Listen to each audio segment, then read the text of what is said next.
أعوذ بالله من الشيطان الرجيم. بسم الله الرحمن الرحيم. الحمد لله رب العالمين والصلاة والسلام على رسول الله وعلى آله وأصحابه ومن تبعهم بإحسان إلا يوم الدين. أما بعد. Ang lahat ng papuri at pasasalamat ay tanging para lamang kay Allah, ang nag-iisang bukod tangi, ang walang katambal. Ako ay sumasaksi na walang ibang Diyos ang karapat-dapat sambahin maliban lamang kay Allah, at na ako ay sumasaksi na si Propeta Muhammad sallallahu alaihi wasallam ay kanyang huling sugo at alipin. Isang pagbati ng kapayapaan para sa ating lahat. Assalamualaikum warahmatullahi wabarakatuh. Alhamdulillah mga kapatid, welcome po sa ating programa na kung saan sa buong buwan ng Ramadan ay mayroong mga muhadara at mga lecture pagkatapos ng Salatul Asar at bago mag-Salatul Isya. At ako po ang naka-assign sa oras na ito para magbigay ng kaunting pagpapaalala. At ang topic ko na naka-assign sa akin ay ang kalagayan ng mga salaf sa buwan ng Ramadan.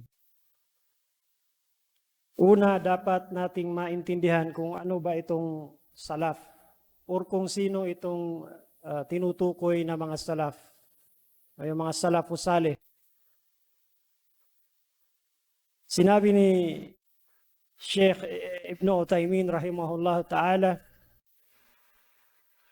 as-salaf ma'nahu al-mutakaddimun.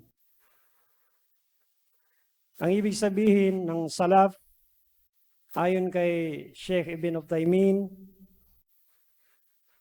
ay yaong mga nauna, yung mga ancestor natin.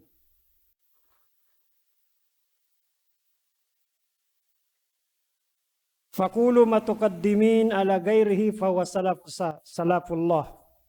Na kung sino man ang mga nauna sa mga tao, ang tawag daw doon ay mga salaf. So mga ancestor, mga ninuno.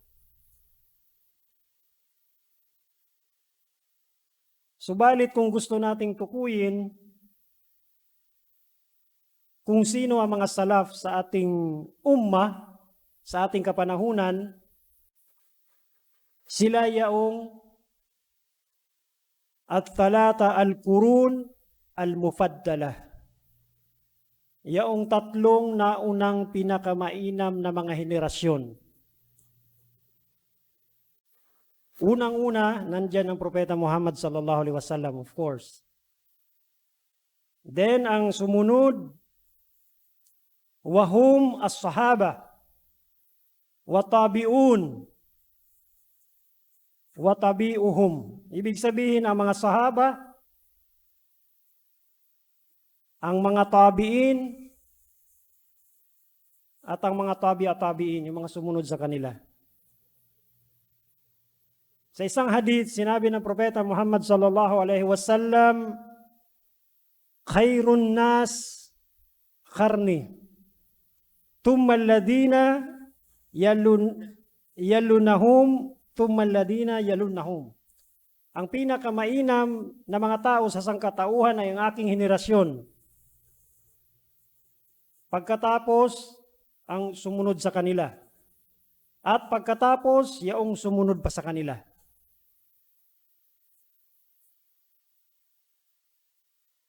So ngayon mga kapatid, natukoy na natin kung sino ang mga salaf.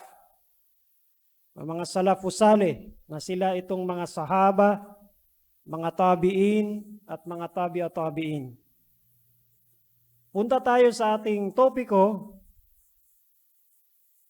tungkol sa tema na ang kalagayan ng mga salaf sa buwan ng Ramadan. Ano nga ba ang ginagawa ng mga salaf kapag dumarating ang buwan ng Ramadan? Sinabi ni Imam Az-Zuhri rahimahullah, kapag sumapit ang buwan ng Ramadan, tunay na ito ay buwan ng pagbabasa ng Quran at pagbibigay ng kawang gawa o pagpapakain sa mga mahihirap. Magkasama ang dalawa. Pagbabasa ng Quran, pagbibigay ng kawang gawa. Ibig sabihin, pagpapakain sa mga miskin. Siyempre, yung mga nagpapasting. Kumbaga, ang tinutukoy dito, yung nagpapa-iftar sa mga mahihirap nating mga kapatid sa pananampalatayang Islam. Ang kalagayan ng Ramadan para sa mga salaf, sa mga sahaba, sa mga tabi'in, at mga tabi'a-tabi'in na kung saan ang buwang ito ay para sa kanila puro pagsusumikap. Una, sa pagsasagawa ng mga gawaing pagsamba kay Allah subhanahu wa ta'ala. Pag-aayuno, pagtatag, pagtayo ng pagdarasal. Maging ito man ay obligado o mga voluntaryong pagdarasal. At nandyan ang pagbabasa ng Quran, binanggit natin kanina. Pagluwalhati kay Allah, pagdidikir, pagdudua, at paggawa ng kabutihan sa iba, Musliman o hindi Muslim. Pagkahabag sa bawat isa, pakikidalamhati, pagdamay,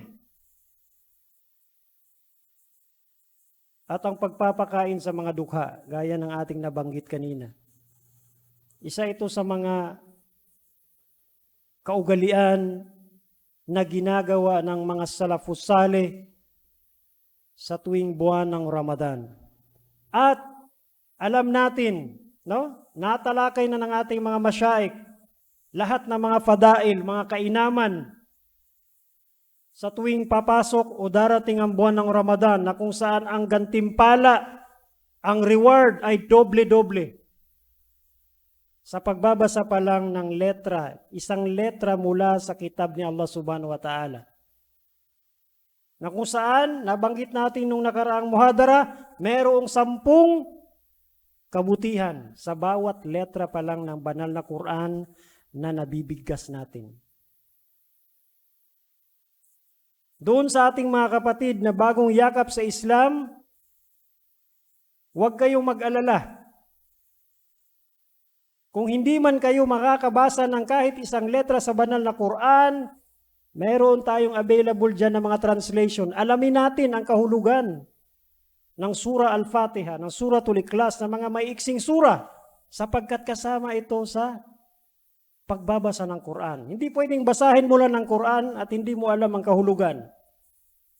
Kailangan nating mag-contemplate. Pagnilay-nilayan kung ano ang nilalaman ng banal na Quran. So kahit translation ang binabasa natin ay meron tayong gantimpala. Sapagkat sinabi ng Propeta Muhammad sallallahu alaihi wasallam, innamal a'malu binniyat.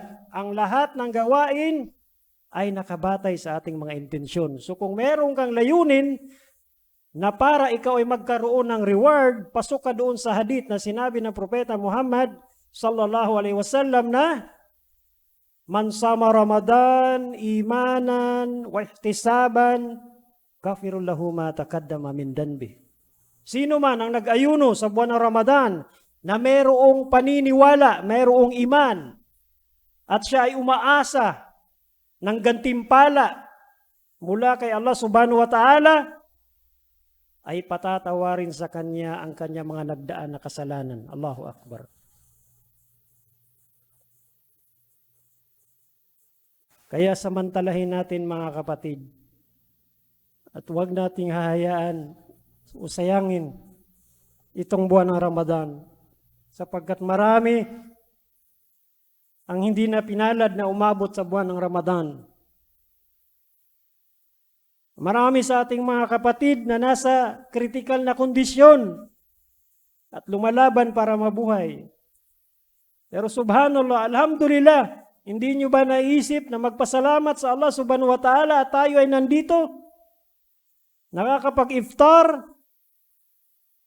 nakakapagdua, nakakahiling kay Allah subhanahu wa ta'ala at sinasayang natin ang bawat oras, ang bawat minuto. Samantalahin natin mga kapatid.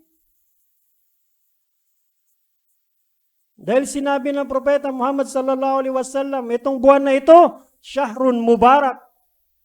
Buwan na pinagpala, buwan na mabiyaya, na kung saan ang ating mga dalangin, ang ating mga dua, ay dinidinig ng Allah subhanahu wa ta'ala.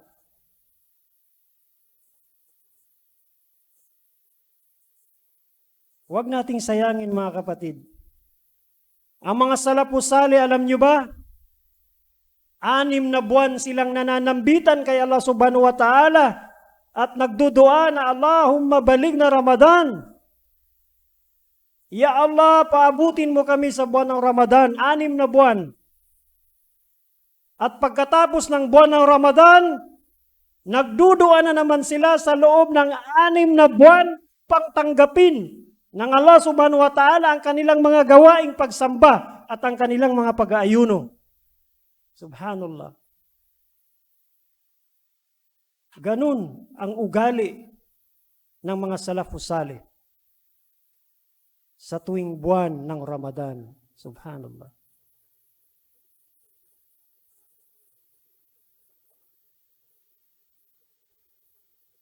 Sapagkat alam natin, no? Paulit-ulit nating naririnig kung bakit tayo nag-aayuno. Ilang beses nang nabanggit at paulit-ulit na binabanggit ang mga patunay mula sa banal na Quran na sinabi ng Allah subhanahu wa ta'ala, Shahru Ramadan alladhi unzila fihi al-Quran hudan linnas wa bayinatin minal huda wal furqan. Buwan ng Ramadan nang ipinahayag ang Quran. Ito ay nagsisilbing patnubay para sa sangkatauhan. At malilinaw na katibayan ng patnubay ng pamantayan sa pamagitan ng tama at mali. At ito ang pinakadahilan kung bakit tayo ay nag-aayuno, mga Muslim. Sinabi ng Allah subhanahu wa ta'ala, Ya ayyuhalladhina amanu. Aatras lang tayo ng konti ng mga ilang verse sa verse na binasa natin ngayon. Sa verse 183, sinabi ng Allah subhanahu wa ta'ala, Ya ayyuhalladhina amanu kutiba alaikumusiyam kama kutiba lalladhina min qablikum la'allakum tattaqun. Ang pag-aayuno ay ipinag-utos sa inyo, inobliga sa inyo, katulad ng kung paano ito inobliga sa mga taong nangauna sa inyo. Upang sa ganon, la'allakum tattaqun. Upang kayo ay magkaroon ng tunay na pagkatakot kay Allah subhanahu wa ta'ala. At isa itong takwa sa produkto ng isang taong mananampalataya, sa isang Muslim na nag-aayuno sa buwan ng Ramadan. Isa itong sangkap ang takwa kay Allah subhanahu wa ta'ala na nagtutulak sa atin para gawin ang mga gawaing pagsamba. Kaya mga minamahal na mga kapatid sa pananampalatayang Islam, alamin natin, no, kung meron man tayong dapat tularan, walang iba kundi ang Propeta Muhammad sallallahu alaihi wasallam at ang mga sahaba, ang mga tabi'in, at ang mga tabi'in, ang mga salafus salih. Sapagkat sila, wala nang mas mainam pa sa kanila. Kaya sino tayo upang magmalaki? Mga kapatid sa pananampalatayang Islam, nawa ay kapulutan natin ng aral ang maiksing muhadara na ito at ating mapakinabangan sa buwan ng Ramadan. Hanggang dito na lamang po. Wa akhiru dawana alhamdulillahi rabbil alamin. Assalamu alaikum warahmatullahi wabarakatuh.